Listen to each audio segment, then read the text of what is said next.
conversations that would be helpful, panels, etc., or are we enjoying this kind of community check-in space, and should we preserve that? Just wanted to do a gut check and put that out there, and please feel free to send us information or feedback in the chats, as well as email. I would say email Pascal directly. Pascal, if you can just shoot your email address in the chat for everybody. We just wanted to do a gut check because now we're on number 6 of these and want to make sure it's working for everybody. Great, there's Pascal's email address. Okay, Christina, let's go to the first slide. So we'll start with our public health update. We have close to 7,000 confirmed cases in the city of Boston.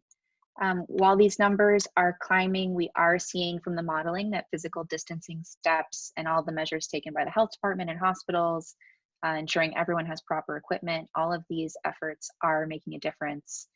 We do have to be careful about how we're characterizing success here, because while flattening the curve is real and the positive impact of physical distancing is real, releasing restrictions just because numbers start decreasing or changing will put us right back to where we are. So I say that because we, of course, everyone's trying to figure out what it means to come back.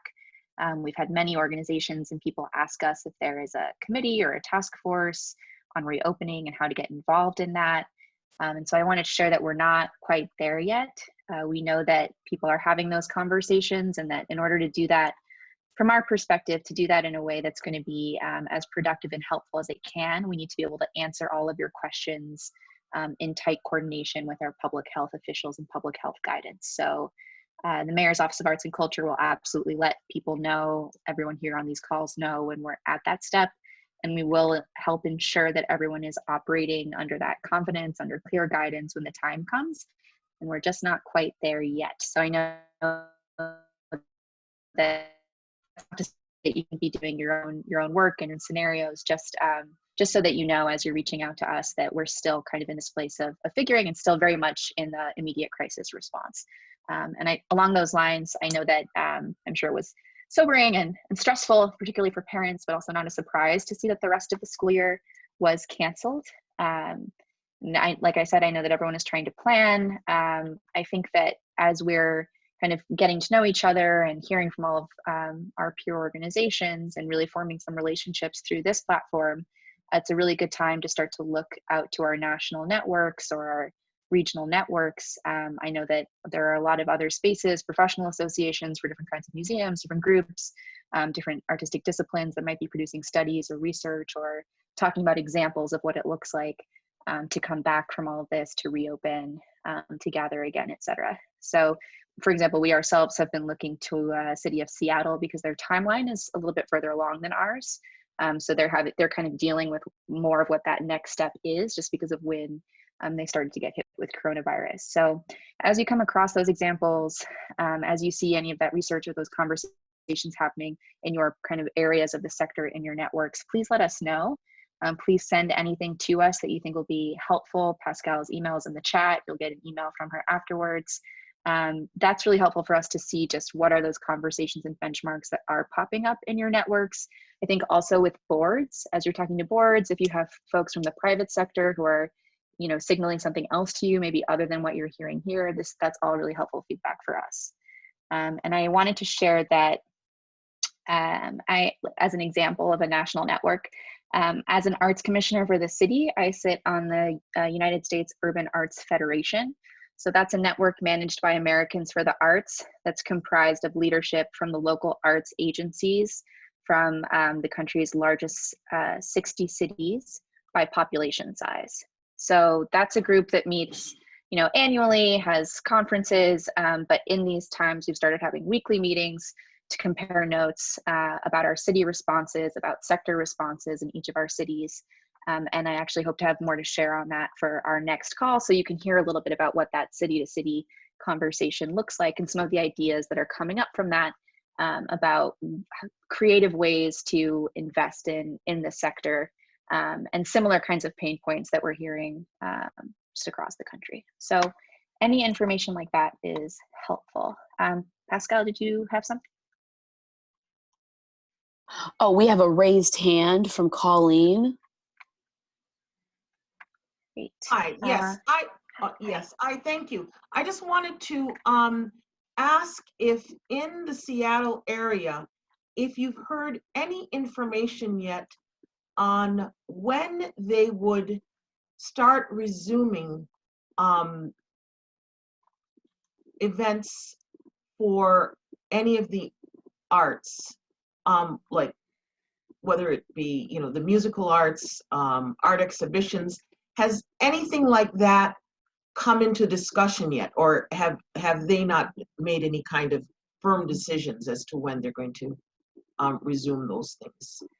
Sure. The last week we talked to our friends in the city of Seattle, they were not there yet, but we have a larger conversation about a lot of these initiatives and other kinds of programs. There's the kind of governor level restrictions on gatherings and events and other things. And then there's also, what does it look like for a city to try to plan any kind of a recovery program that's focused on the arts or artists. So we're having a much more in-depth conversation about that early next week. So I think I'll have more of an answer to your question for our next Friday meeting. Great. And I just want to say, this forum has been excellent. I thank you and your staff. I can't believe it. It's been just terrific. Thank you. Thanks, Colleen. Great. So yeah, go ahead, Pascal. Emily Day from the BCA has a bit of an update about some projections from other organizations she wanted to share a little bit, if that's okay. Oh yeah, great. Hi, Emily. Hey everybody, how are you? Hi. So yeah, we have been, obviously Christy and I have been working to figure out when we'll be able to open at BCA, and we've been lucky enough to have TDC involved in a strategic planning process. So we've been able to work with them to start to model things out by quarter. I think from what we're understanding from other organizations in other cities, that the sort of phasing, trying to look at what would happen if we could sort of begin to phase in the summer, then what would look like in the fall. What we're hearing from a board member who works in biotech is that she believes, and sort of what they're looking at is a kind of phased opening that wouldn't start until September. But there's definitely some talk that much larger, like arena style events and gatherings probably won't happen until there's a vaccine. So, which could be, you know, as we know, like 18 to 24 months. So that's kind of where we're at, and that seems to be on par with, you know, a lot of the other organizations and also for-profit companies that we've talked to in this process. Great, thanks for sharing that. Yeah, it's you know, from our conversations with the Health Commission, the timing of easy, quick testing and the timing of the vaccine seem to be the two biggest kind of benchmarks for when restrictions can really be lifted. So I think, you know, this is what makes it challenging in terms of planning right now, and also in terms of what guidance we can give until we have that level of clarity from a health perspective.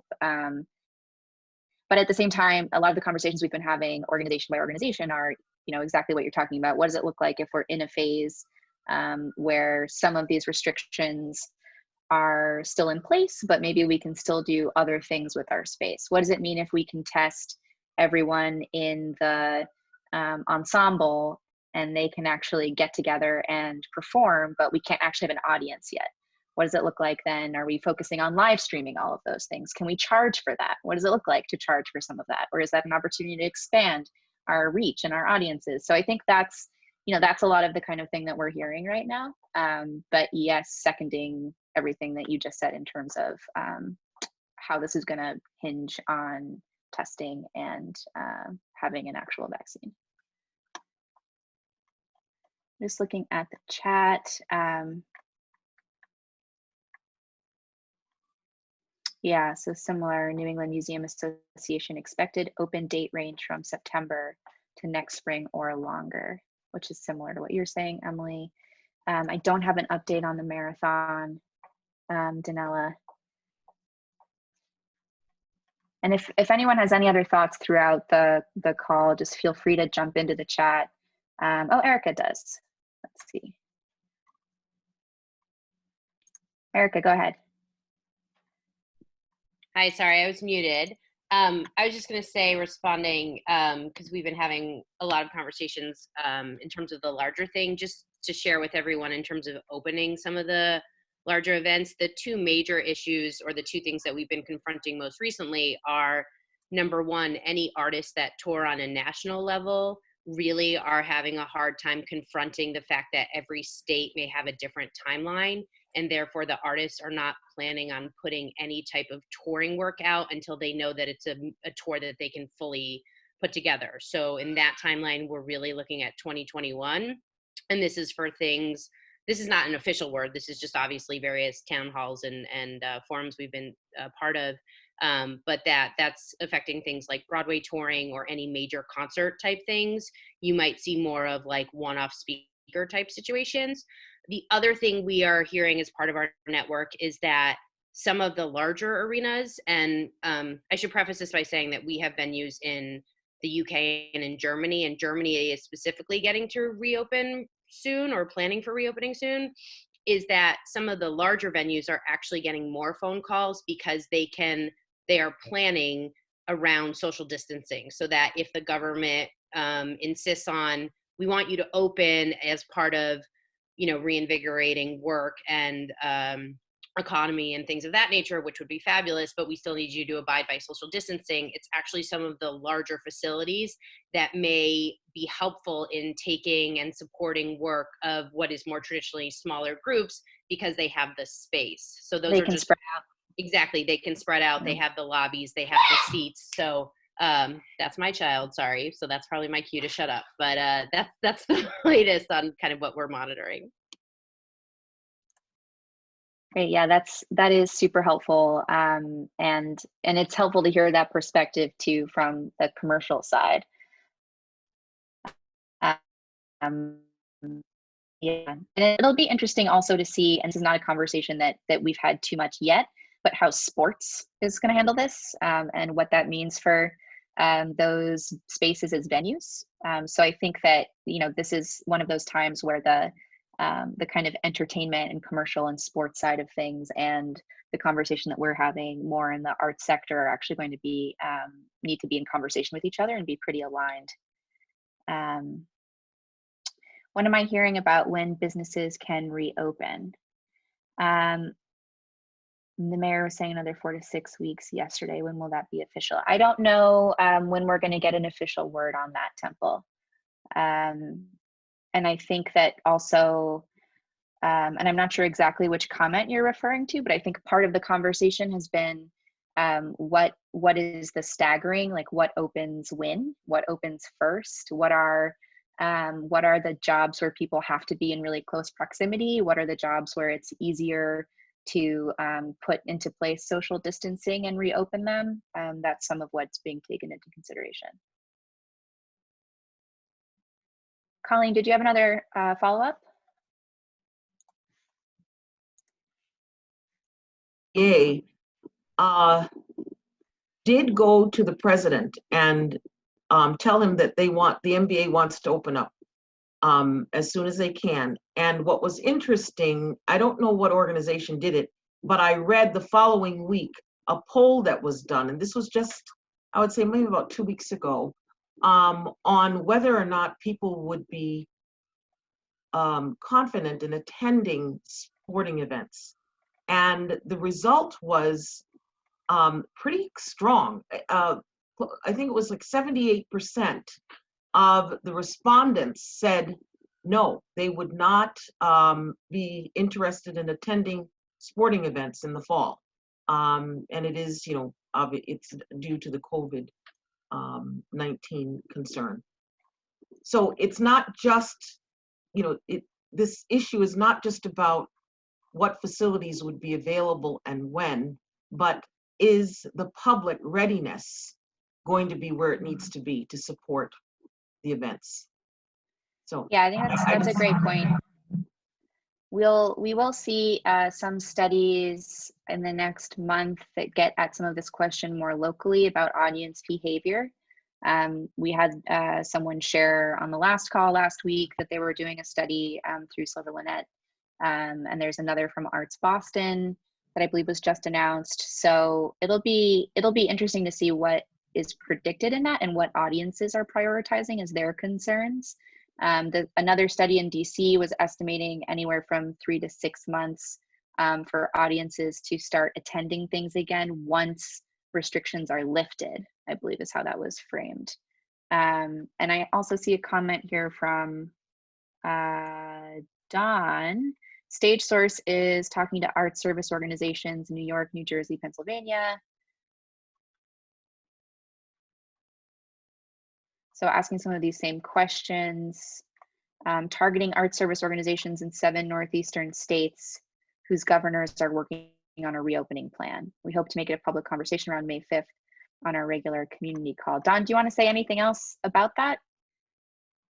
Or just plan to, we'll plan to share that information or once you have a meeting set up? Yeah, if you would, and I'm happy to forward that information on to everybody as we get it. I think there've just been a lot of these conversations about what does it look like? And I'm super interested in those questions that they're asking that maybe we haven't gotten to yet. Sort of like you were saying with Seattle, we're all on different timelines. So wondering who might be a little further along, what can we learn? What can we take back? So yeah, happy to share that with you as soon as I've got that list locked down. That'd be great. Thanks. Great, thank you. Okay. So let's move to the next slide. I've got 2 other quick things, and then we will move on to Emily. We have 2 surveys that we want to share with you. One is a survey for creative workers and artists. We just put this out this week, and we already have about 350 responses to this. This is to provide information on freelancers, gig workers, artists, other kinds of creative workers who we usually have a really hard time getting data on. This survey is going to help us report back to the mayor's office on how these individuals are being affected by coronavirus, whether it's because they have different kinds of income, they have jobs in multiple sectors that were both hit hard by all of this. You know, maybe they're already facing housing insecurity or other issues. And I can say one thing that's coming up as a trend in the responses that we already have, in addition to what we already know, which is everyone had to cancel everything, people are losing income, people are having a hard time figuring out how to apply for unemployment or what they qualify for or don't, which we've been hearing all week and last week. But we're also hearing a lot about mental health. So I just wanted to lift that up. I think, you know, it's something that we're having a lot of conversations about in the city, just thinking about city staff as well, and frontline workers and healthcare workers, and thinking about social isolation and how that affects people. But it's definitely come up just in so many responses to this survey already. And so that's something that we're gonna have to think about responding to. So I just wanted to lift that up. And we would really appreciate you spreading this through your networks or taking it yourself. And we will share the link. Pascal just shared the link in the chat. Thank you so much. You can go to the next slide. Great. Oh, and thanks, Jen, for sharing that Arts Boston press release about audience behavior. This next survey, which I think actually, Pascal, if you can hold off on sending this link, we will follow up with you and send you a link to this survey for organizations. So this one is for you all. And I apologize in advance for sending you another survey because I hate over surveying people. But we have tried to pare this down to the bare minimum of what we need. We will keep working with our partners at the MCC and Philanthropy Massachusetts, but we also just needed a complete data set along a few specific questions for the city of Boston so that we can account for all of you and represent you and make sure that the mayor's office has up-to-date information, and it's something that we could repeat in the future if we need to. So we will send this out and ask you to, if you're not the right person to really be a contact for this, just get us the right person in your organization who can fill this out or answer follow-up questions about any of the information in here. And this is really looking at if you've had to furlough or lay off staff, what the impact has been to your revenue, and some basic questions about your organization. And so we will get this out hopefully right after this call. And I'm happy to answer any questions about either of those. And then next slide. The very last thing is just that we've updated our website so that you can really easily see the recordings of past meetings, including the meeting on arts education and creative youth development and virtual learning. So I know that there's a lot of intersection between folks on this call and people who'd be interested in that topic, especially now that we've seen that the school year is closed for the rest of the year. So please check that out if you're interested in that topic. And I think now that we do know that about the school year, we'll be doing that again with our partners at EdFesters and MCC and others and BPS. Great. Any other questions or thoughts on any of those things? Everyone's excited to fill out another survey. Okay. All right. So I think with that, I will pass it off to Mass Creative.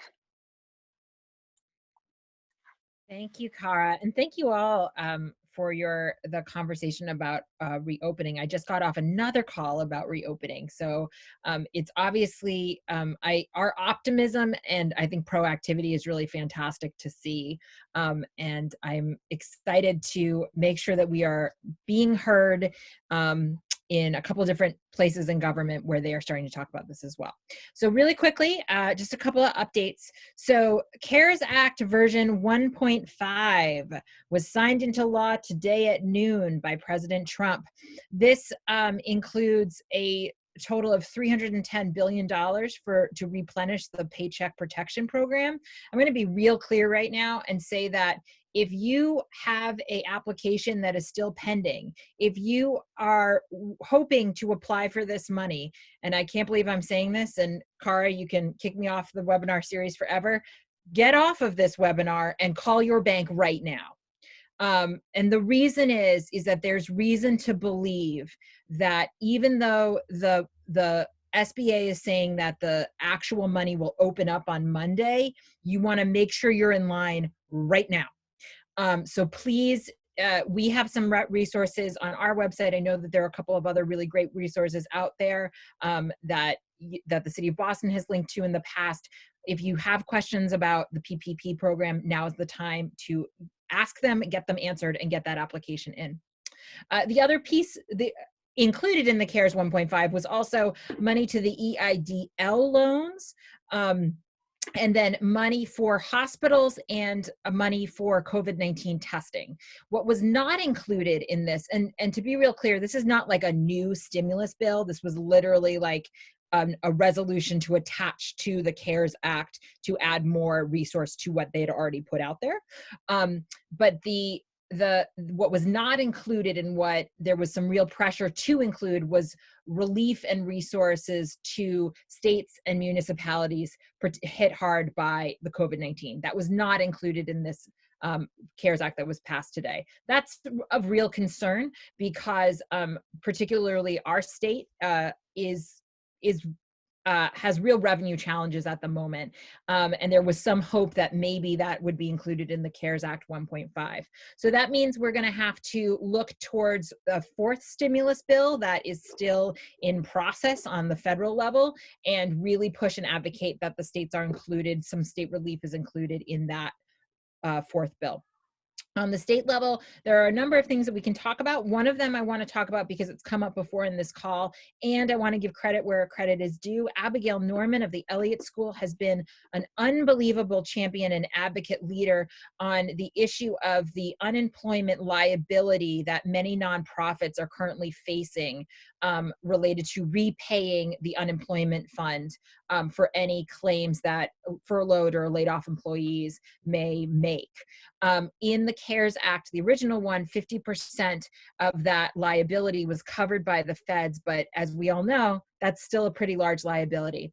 So Representative McMurtry and Representative Elaguardo filed the bill this week, which is an act assisting nonprofits to provide for COVID-19 unemployment benefits. Mass Creative put together a little action alert, which I'm going to hopefully put in the chat box right here. Yes, I did it. Good work for me. And so does this liability apply to all organizations or just ones who were privately insured? So the issue is that if it is for any organization that has unemployment liability. So if you're an organization that opted not to pay into the unemployment fund as part of your taxes, right, which you're legally allowed to do, this would address your concern and your problem. So it is just at the beginning. I want to be real clear. It is at like the beginning of the how a bill becomes a law process. So it was filed this week. It's got to be assigned to a committee. It's got to go through the committee process. It's only on the House side right now. We have reason to believe that the Senate has another idea about how they want to solve this problem. But it is good for us to talk about this issue to make sure that our voice is heard and that the creative community agrees that this is an issue that needs to be addressed and supported by the state. But again, Abigail Norman was the one who actually forwarded me the text of this bill even before my 2 tracking services alerted me to it. So gold star today to Abigail. And thank you, Abigail, for your real leadership on this issue.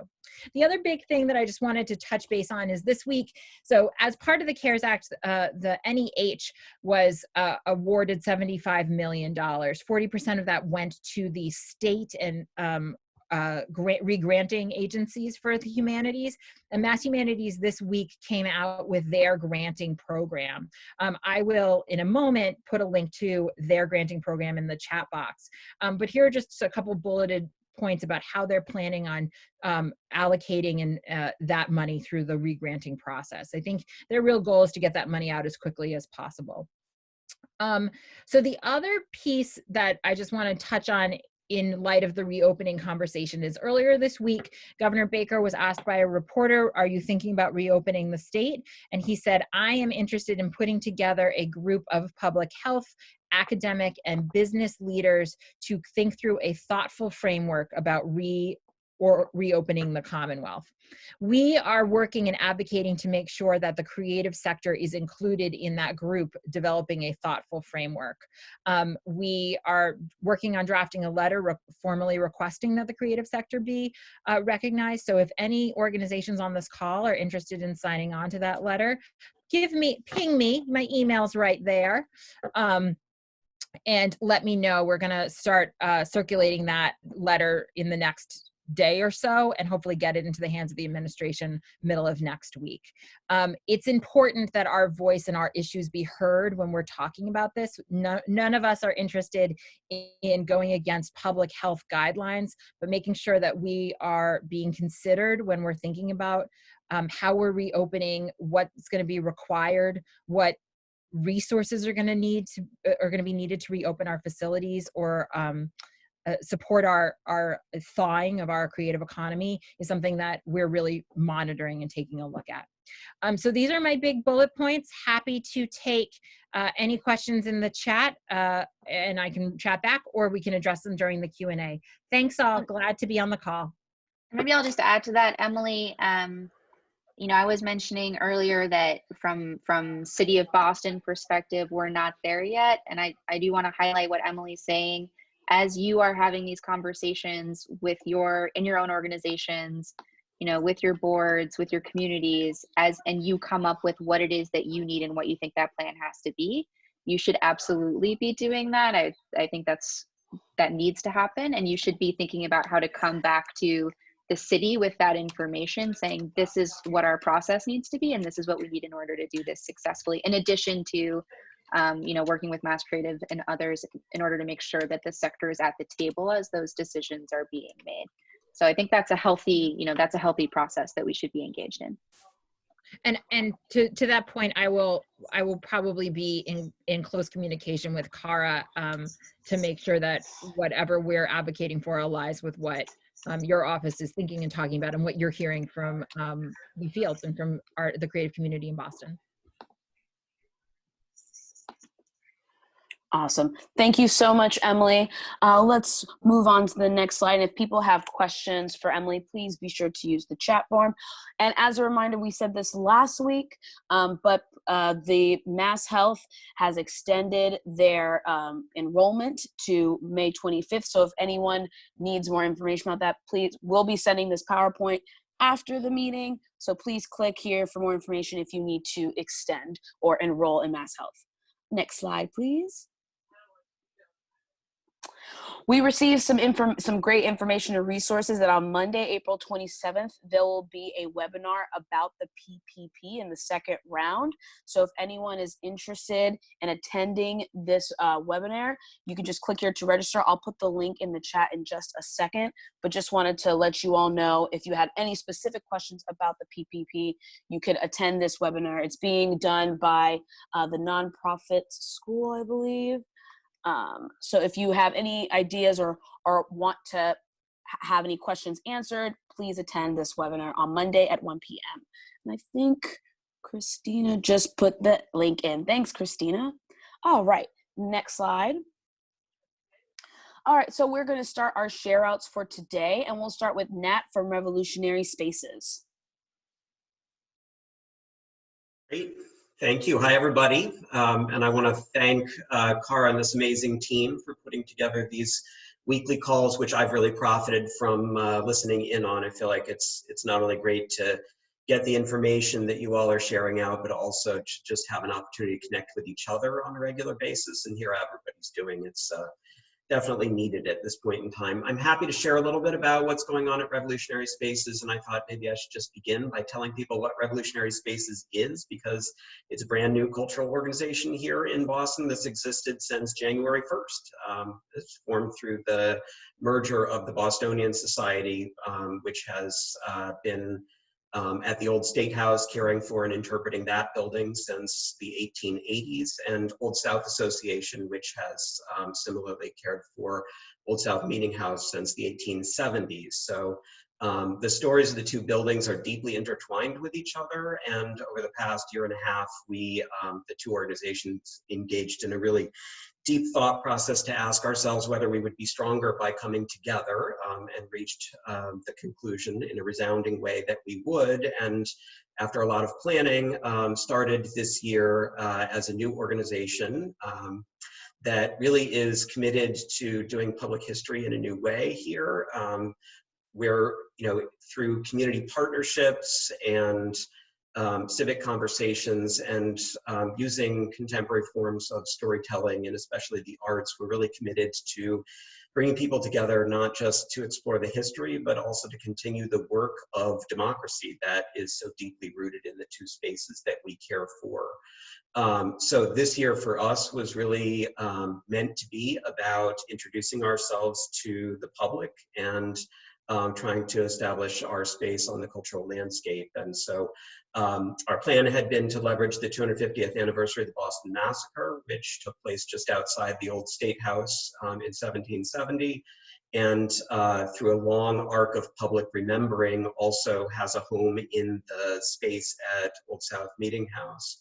And so we're working with a range of partners in Boston, Now and There, and I saw Kate Gilbert, Now and There, is here, Plays in Place, a range of other partners to tell the story of the massacre, not just the history, but how it's been remembered, and to make to really engage the public in a deep conversation about what the work is we're doing when we remember the past. We were going to mount plays and a work of public art. We kicked off the year of celebration on March 5th with a big conversation featuring the governor and the mayor and others at Old South Meeting House, and then we were closed by 1 week later. So we've really been engaged in a deep rethink of what our strategy looks like in this environment, as all of you have been as well. So for us, a lot of the work, in addition to just figuring out how to navigate the complicated waters of the CARES Act and all of that, has been going through what was really a gigantic investment for a new organization in creating visibility and thinking about all of the highlight programs that were in motion and trying to figure out for each of those what to do next. And it really just depends on the project. So really the touchstone for so much was an exhibition, which we managed to get open before March 5th. And so that's sitting there waiting for the public to come back. We've just decided to extend the run of that until the end of 2021 so people can come in and see that.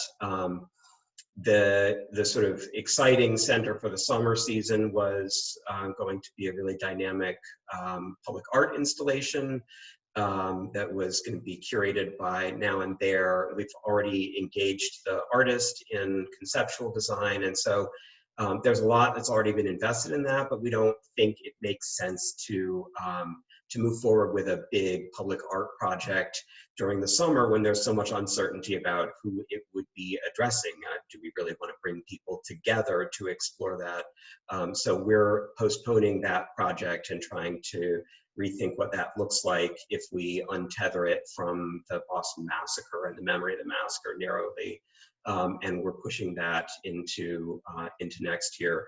We were going to mount a play, which was really a remount of Blood on the Snow, a play that we did at the Old State House in 2016 that there's a lot of interest in and demand for, but that play requires packing 60 people into really tight quarters, sitting shoulder to shoulder. And even though that was scheduled for October, we don't feel like that can go forward. So we're looking at, well, if we're going to make a similar investment in theater, site-specific theater in 2021, is it that play or is it something else? But where it makes sense, we've also accelerated projects. So we just announced last week that we have commissioned a new work that explores Crispus Attucks by putting him in dialogue, possibly, with Melnia Cass or with activists in a later period in Boston's history. And that play,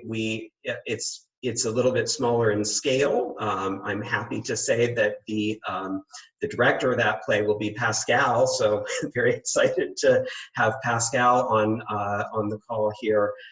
That we've worked with Plays in Place, which will be the producing theater company, to design a really flexible contract for how we move forward. So we've commissioned the work, and some of the front end development of the production will definitely be happening now. But then we're just going to keep an eye on how how things go in the public health environment, and make the call on when to move toward casting and all of the rehearsing and whatnot as things go. And we're optimistic that if we can get reopened in the second half of this year, we actually can mount that in Old South Meeting House, because it's a gigantic hall, right? It can accommodate 500 people. So if we capped the audience at 75 people, we could definitely guarantee that we get people in there no closer than 10 feet to a group that they aren't already sheltering with, right? So I think we're trying to think about ways in which we can keep moving the work forward. And in this case, a lot of what we're doing is we're moving toward virtual programming, as I think everybody is. So here's a play that we can use as the backbone of some virtual programming. We can have dialogue about what the artistic ambition is, what the interpretive core of the play is, conversations with Pascal and with the playwright, Miranda Adkoje, and there's all sorts of opportunities there to keep moving the work forward. But it's really important that we're ready when we do reopen to play the role that we think we should be playing, which is to gather people, to use public memory to do what public memory is so good at doing, which is transforming trauma and crisis into a powerful sense of shared purpose, right? And the whole story of the memory of the massacre is an example in how that's been done in the past. And here we have an opportunity to help do that for a much more recent episode. Our audience that we're focused on right now is primarily the local audience, but as we reopen, we have to be thinking about what the out-of-town audience looks like. We depend for about 2/3 of our income on ticket sales and merchandise sales to the tourist audience, and there's so much uncertainty with that audience right now. Even if we can imagine a world in which we can reopen for business and we can bring in local audiences, to get to that tourist audience really requires imagining that people are going to be comfortable getting on airplanes or buses or trains and traveling long distances to a city of all places where, if you're going to travel, maybe right now you want to travel to a mountain or something like that. So as we think about the future, what we're doing as an organization is just engaging in a really deep scenario planning process. We've picked 3 different scenarios to really plan around, both financially and programmatically. So, one of those is doomsday scenario. What if we're not able to really reopen in any meaningful way that's sustainable until there's a vaccine? So we're calling that nuclear winter. We'll come out of our bunker at some future moment. At the other end, maybe there's a new normal. There's a world in which we reopen and the recovery is soft, visitation will be lower than expected, but how would we be operating in that zone? What kinds of public health mitigation steps would we need to put in place in order to get back to functioning?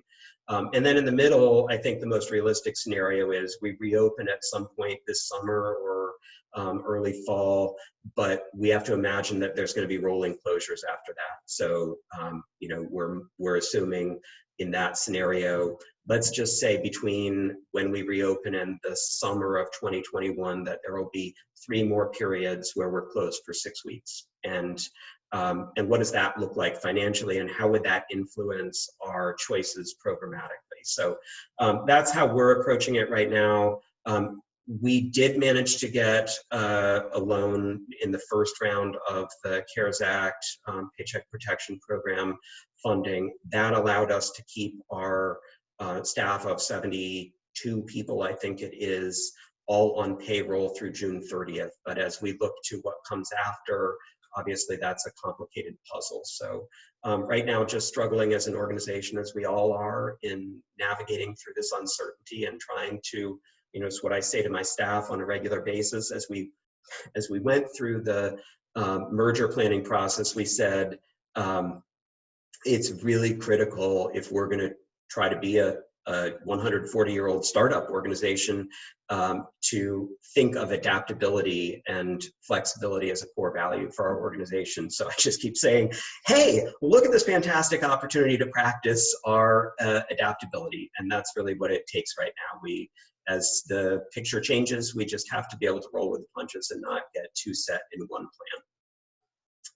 plan. So that's all I've got to share for right now. And thanks for the opportunity. And I've got about 15 minutes to stick around. So if there are questions, I'll try to answer them in the chat.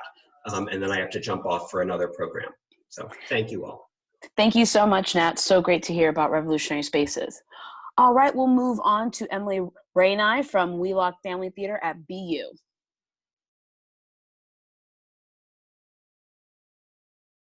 Hi, I was on mute.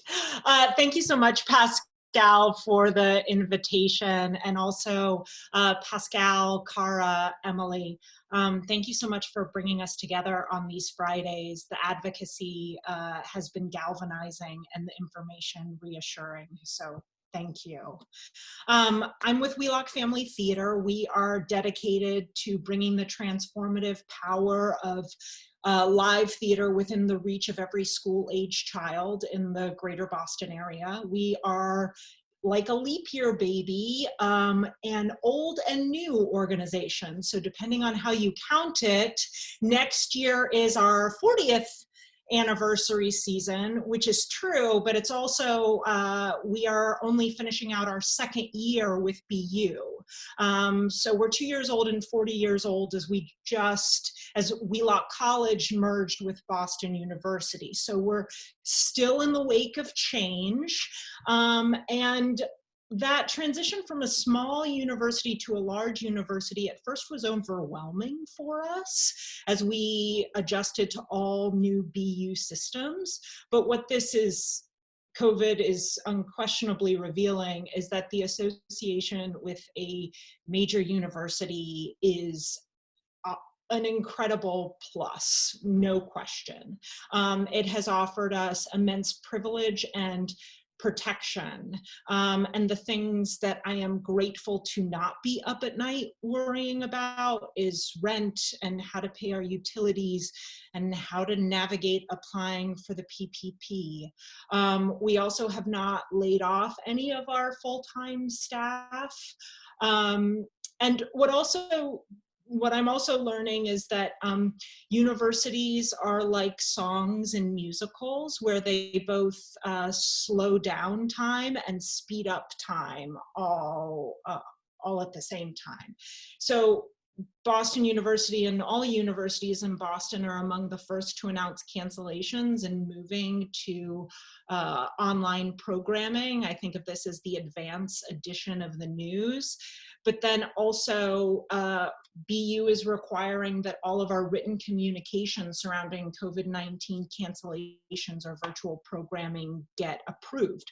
So that slows everything down and invites a time lag, both communicating to our audiences and also filling out surveys or communicating information out. I've learned that that's actually not bureaucracy for the sake of bureaucracy. It's actually to protect us and to ensure equity across programming and across colleges, so that, for example, Wheelock Family Theater doesn't offer refunds in a different way or on a different timeline than, say, BU Tanglewood. But for all of those different colleges to stay in communication with each other takes time. So it may seem like, where is Wheelock Family Theater? And we haven't heard from you. And are you in hibernation?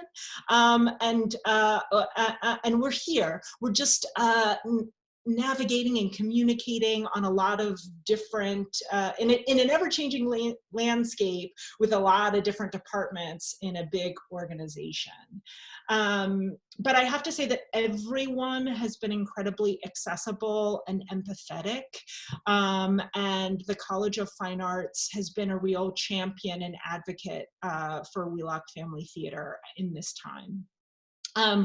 There's been a series of announcements that BU has made that has led basically to canceling or moving to online programming everything through August 15th. So what that has meant for us specifically is that all of our main stage productions for this season, we were being super bold and producing 2 shows in rep, The Little Prince and Bud Not Buddy, and those will move to a future season, which we will announce as soon as we know when we can reopen. And on the education side of things, any of the education classes that were in progress, so the Saturday classes and this super cool teen ensemble production of The Drowsy Chaperone, those have moved to virtual experiences.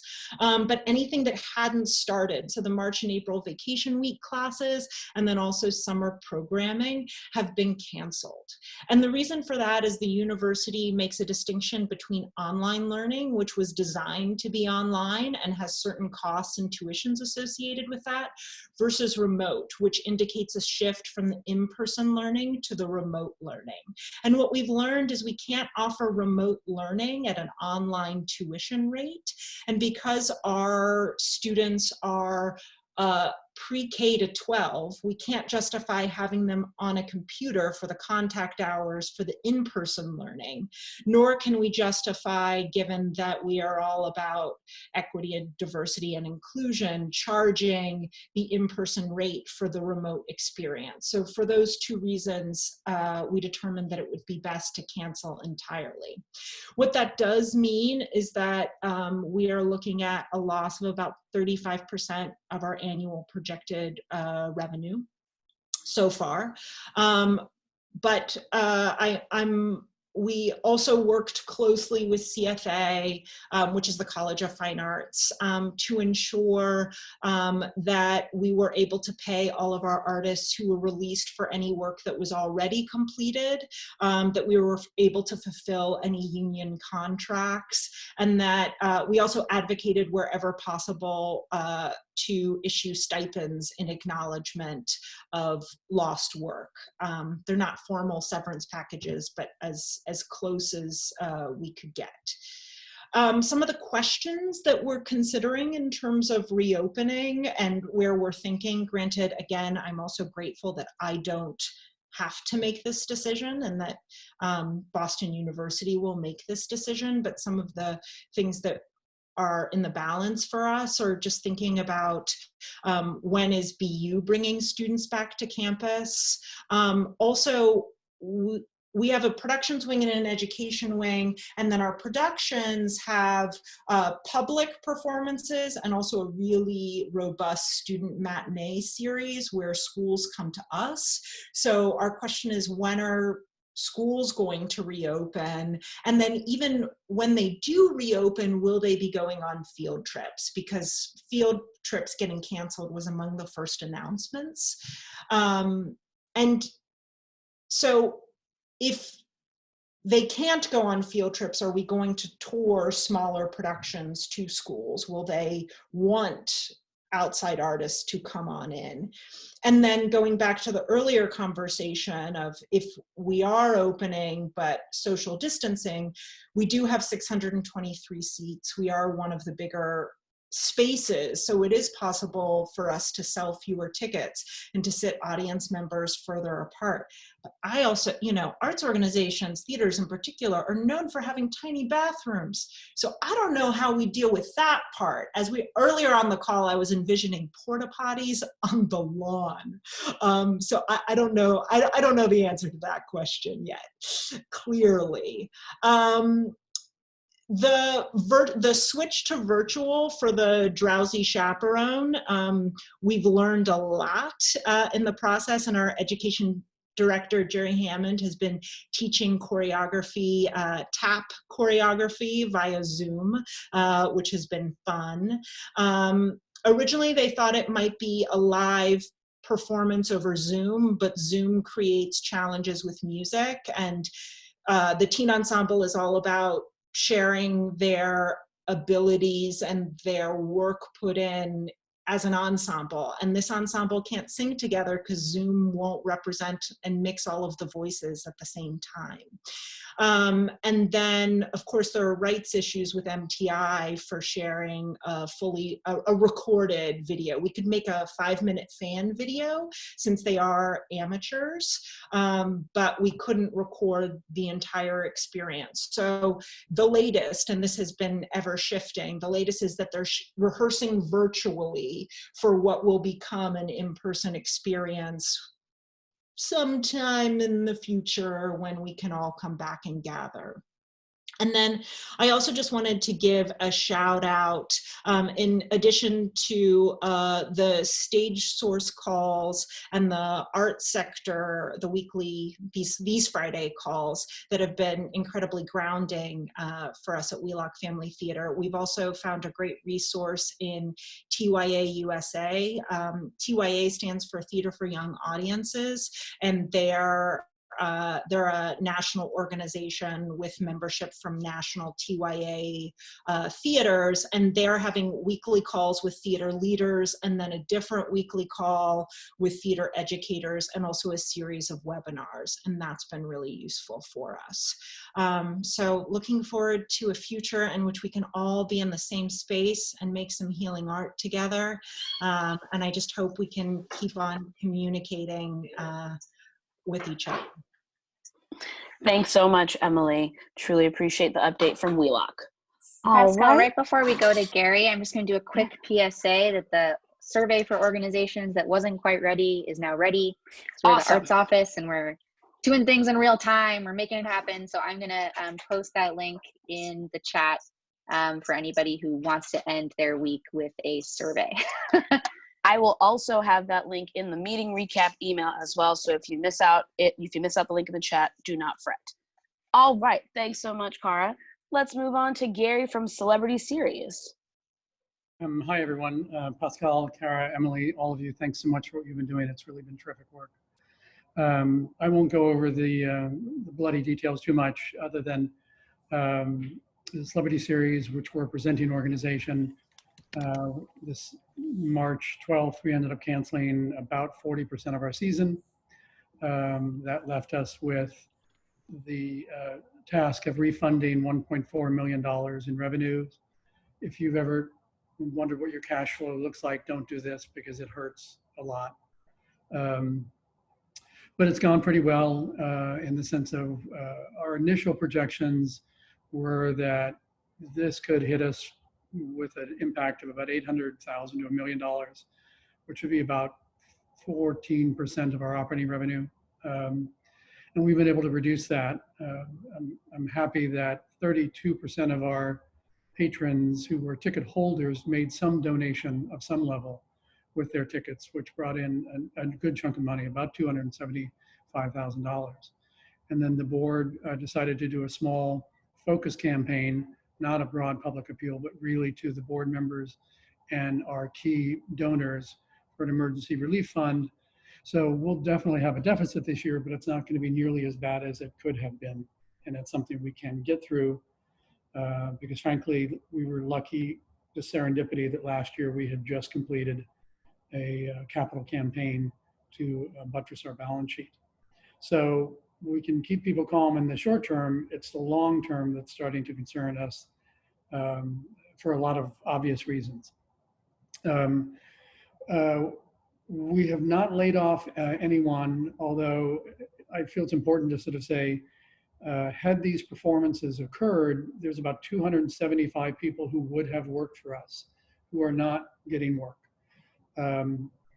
They are either per day, per hour, per performance, per engagement workers. We didn't lay them off in a sense because they're most often contracted through the venue, contracted through the union house, the academic institution. But we know them well and we're painfully aware of the situation they're in. We have about 30 full-time and part-time staff who are still working remotely, working at home. We have not furloughed anyone, and our intent is to keep everyone on through June 30th. And we hope beyond, because we also did receive the PPP loan. Just came in the bank yesterday. Boy, does that feel good. And we'll just keep going.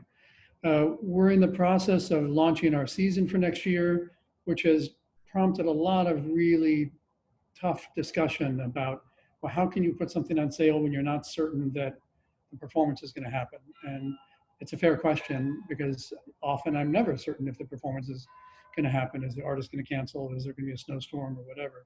This is a little more pointed. But we felt it was important to look to the future and talk about the future rather than sort of shut down and hide. So we'll go on sale, but we'll be very clear about what could happen with cancellations. We're certainly opening up our policies about refunds and exchanges and things like that. Part of our thinking this way is that all of the artists we present from around the world are in a pretty bad situation. And so I don't want to abandon them by simply giving up now, even though we know we very well may face a set of rolling cancellations over the next coming months. But we'll just have to sort of see how we can deal with that. In terms of some of the challenges we're facing, I'm not going to label this a challenge, it's more a goal actually, but we keep telling ourselves that we want to communicate frequently with absolute transparency and authenticity. We keep saying that we want to stay connected because we know it's crucial. We just had performances that I would see people on a regular weekly basis. I don't see them anymore. How am I going to keep in touch with them? I think the third mantra that we keep repeating to ourselves, or at least ask ourselves every time we make a decision or set a policy, is I think that how we treat our customers and our employees will determine how well we come out of this and what we're remembered for in the end. So that's something that I really ask myself whenever we're having to think about making a decision that will affect people. I think the real challenge is one I've heard already several times people have mentioned, which is the complete inability to plan. You know, we're all good at planning. We're all good at reacting and having to plan at the last minute. And, you know, the inability to do that can be both personally frustrating but also organizationally frustrating because you don't feel you're being very efficient. At least I don't. But we are running a whole bunch of various scenarios, mostly to figure out what could be the worst case economic impact. It's pretty ugly, but we want to know about them so we can sort of think about what to do, and then react, because any scenario I devise now is just guessing. I suspect the reality will be a little bit from every one of those scenarios, all jumbled together in some unexpected way. The second challenge, Kara mentioned it already, is trying to understand the digital realm. I think this is probably right now the most important work we can do, because I do think that having a robust digital platform is going to be a necessity, even for a live performing arts organization in the future. It's going to stick with us. So we're doing what everyone is doing, but that's only going to be part of it. Free concerts, virtual events, live streaming things. They're both feel good. They're a way for us to engage and pay artists. Our audiences are liking them. But if we don't find a way to monetize them and bring in revenue both for the artists and for ourselves over an extended period of time, that will be a failure. So that's what we're working on now, both talking to other presenters around the world and talking to artists about what might the future look like. And the problem is no one's made the market yet, meaning we don't know what that price point is, therefore what's possible, both for artists and ourselves within that sort of financial territory. You know, I think the real challenge is going to be, in the coming months, is going to be as much emotional and mental strain as anything else. And so that's something we're paying a lot of attention to as we communicate with everyone. I think we're going to have to find ways to stay in contact with each other through things like this, but also through town halls and various things for our patrons and our donors, so they can hear about us and not put us sort of out of sight, out of mind. And then we do have to prepare for the really bad case, which is, what if there's no live performance of any kind until there's a vaccine?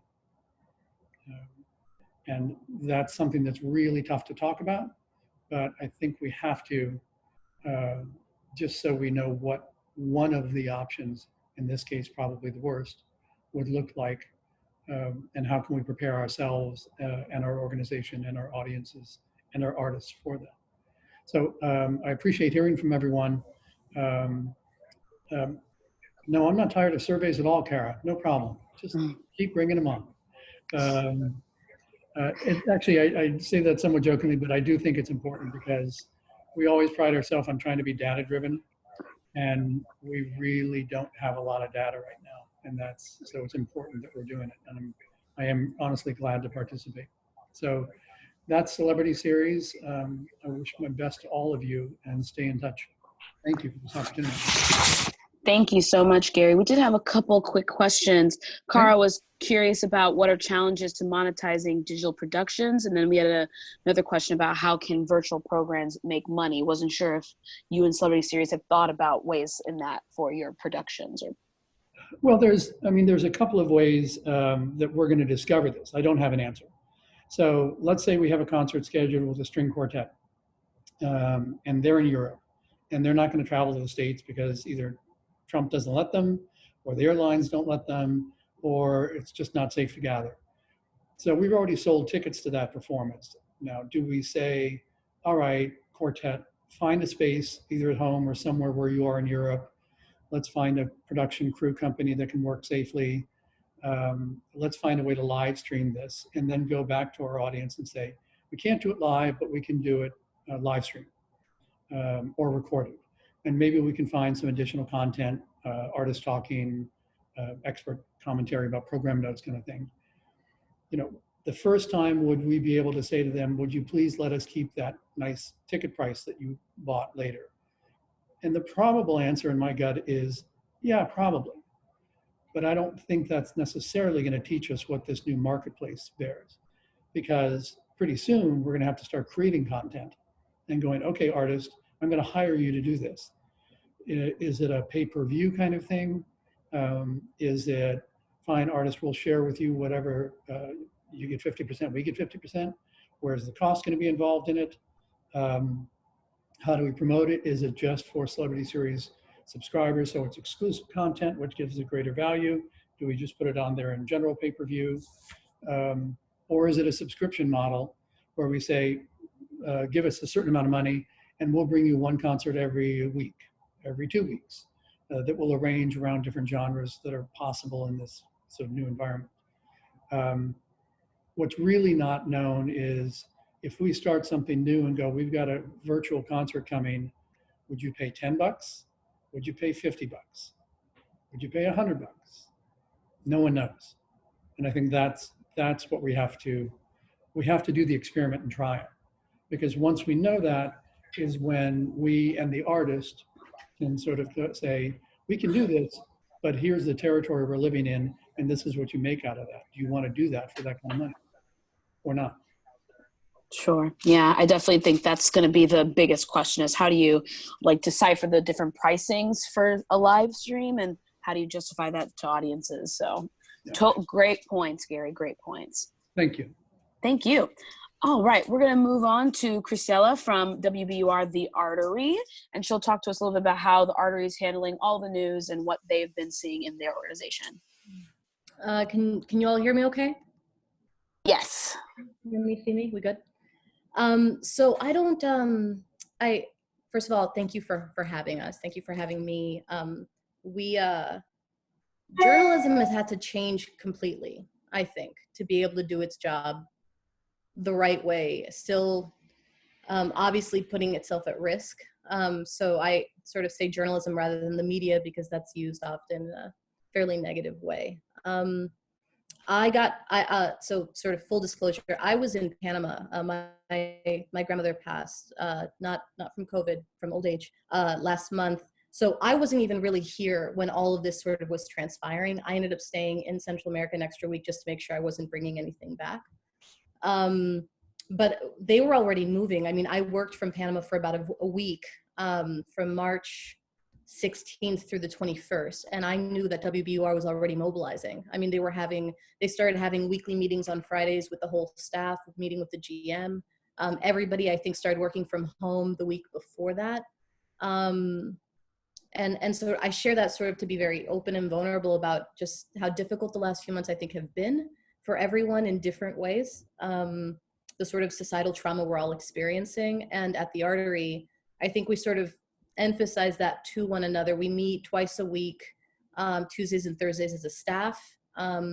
We discuss story approaches as a policy. So once everyone started working from home, you really have to you have something remarkable to be able to go out into the field. Our editors are very, very firm about not allowing people to just kind of go on assignments, which feels very unnatural as a reporter, because there would be I can't imagine a moment where we wouldn't want to be out there talking to people door to door, like in your neighborhood, in your community, seeing how people are handling survival. So there's the news side, which I think from the beginning, biased of course, but I feel like they've been very much trying to be proactive, trying to cover it in a way that doesn't really scare the crap out of people, really trying to do the work of acknowledging those who passed, honoring those lives, and at the same time keeping constant information on data without really overdoing it. From the arts and culture side, I think we immediately got on the coronavirus beat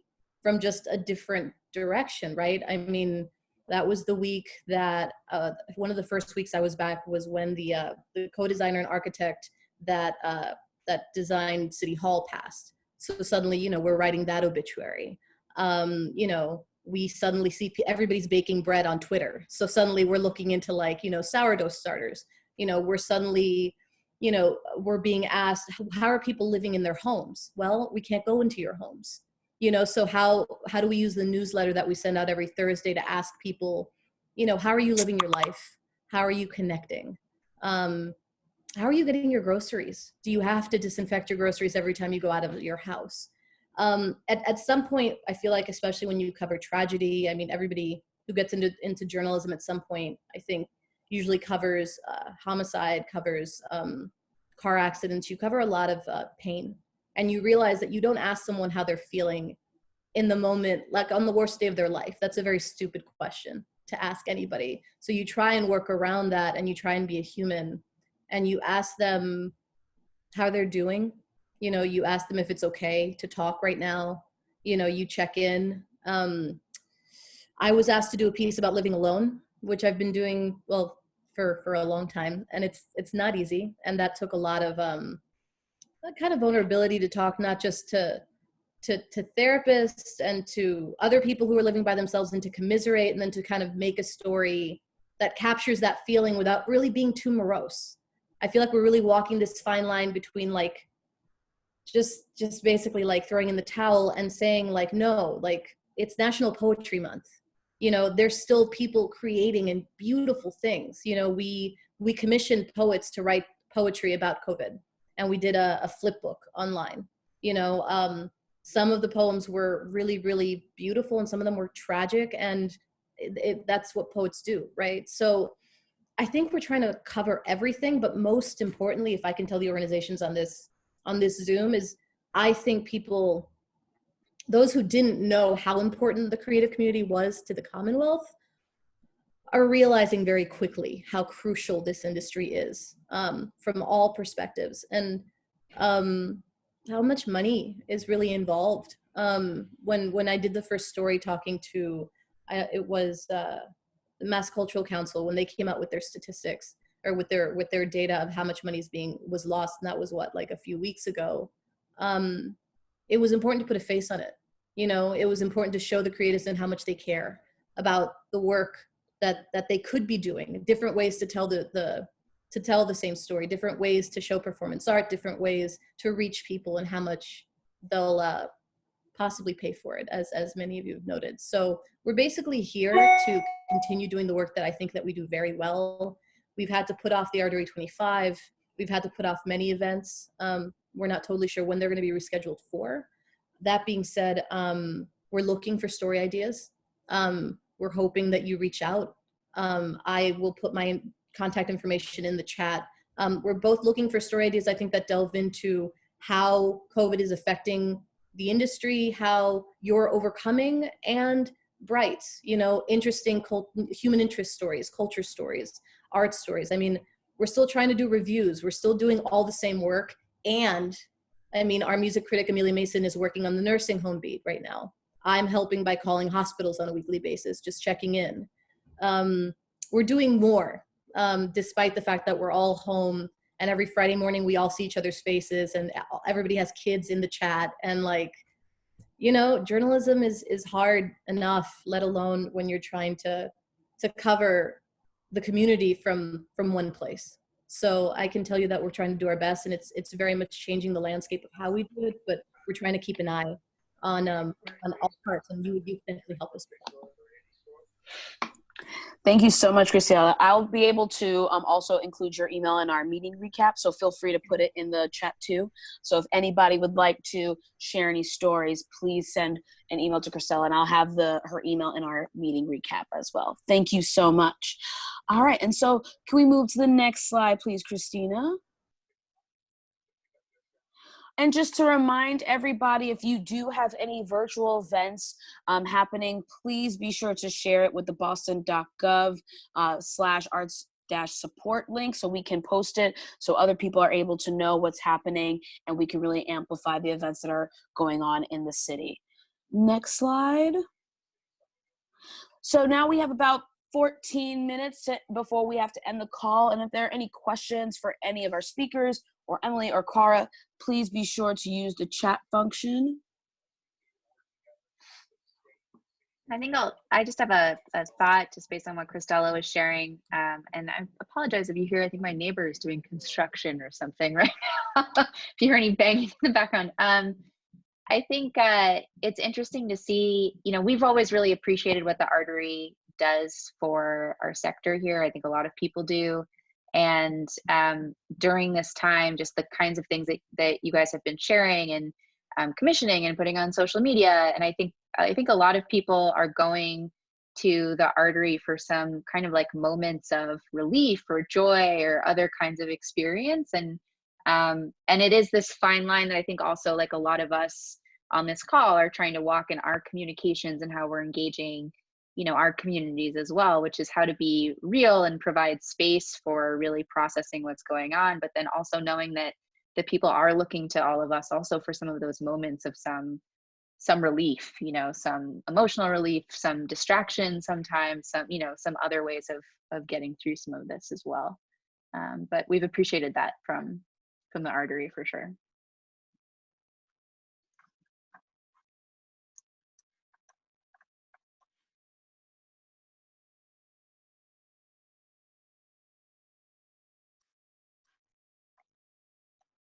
Any questions out there?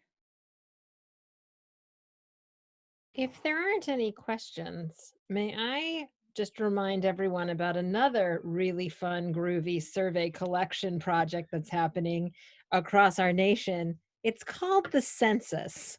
So if you Good feel call, like it, Emily. raise your hand if you've taken your census. It was a real fun couple of minutes that distracted me from a project I really needed a moment away from. But the other piece is we as arts and cultural workers and community holders have an opportunity and a real responsibility to help get the message out about how important the census is and to encourage our communities to take part in the census. Arts Boston has worked really closely with the Mass Voter Table to put together some great resources, which I will send to Pascal to include in the email out from this event. But I may just a plug that in these moments where we're thinking about how are we going to engage with our communities, this is something that is really important that we engage with our communities on, and will make a difference not only when we're talking about how much money we get from the federal government, but who frankly our elected officials are. So so please, I encourage you to take the census and get your neighbors from a socially distanced space to take it as well. I'll just add to that from the maps of who's taken it already that we've seen, the city of Boston, like Boston proper residents and neighborhoods are pretty underrepresented compared to the rest of the state averages. So sending that out through your networks is a great idea. Thanks, Emily. I just wanted to mention our Latino Artists Relief Fund on GoFundMe. We started it a couple of weeks ago. So we're gonna start, you know, promoting it on social media. And we also have a survey for the Latino artists. We're asking them questions so far. We have a loss of over $2,100 only with the Latino artists. But we don't have a job. We don't have any income, and all our events have been canceled throughout the year. So we really don't know what we're gonna do. We have lost a couple of artists that used to work in restaurants, and some of them are sick.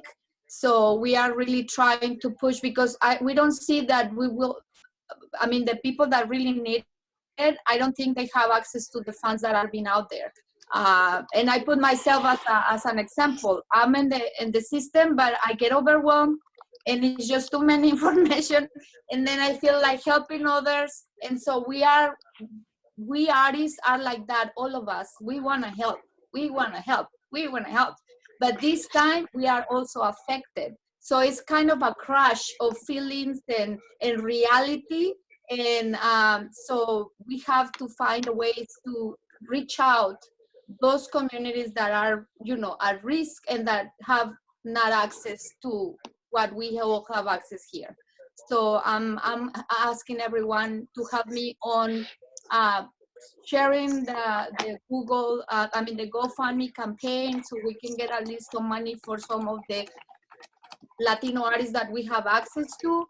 And if you know of any opportunity for us to you know, have access to also, please let us know. And I'm by myself. I mean, my organization is just like shut off. I'm volunteering again to keep the classes online. I'm trying to manage everything by myself because I can ask other people to do it. So it's just me right now trying to, again, putting in and out the hats that I have. So we really, as an organization and as an artist, we really need a lot of support. Thank you. Thanks for sharing that. We'll be sure to make sure that we'll put that link on our list of like mutual aid funds and other things as well.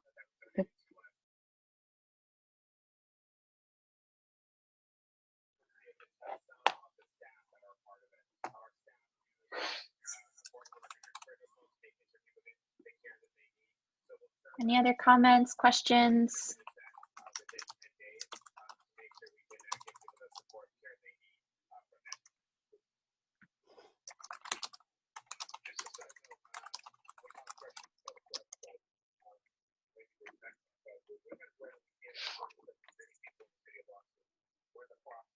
Great. Okay, I think seems like that's it. I want to thank.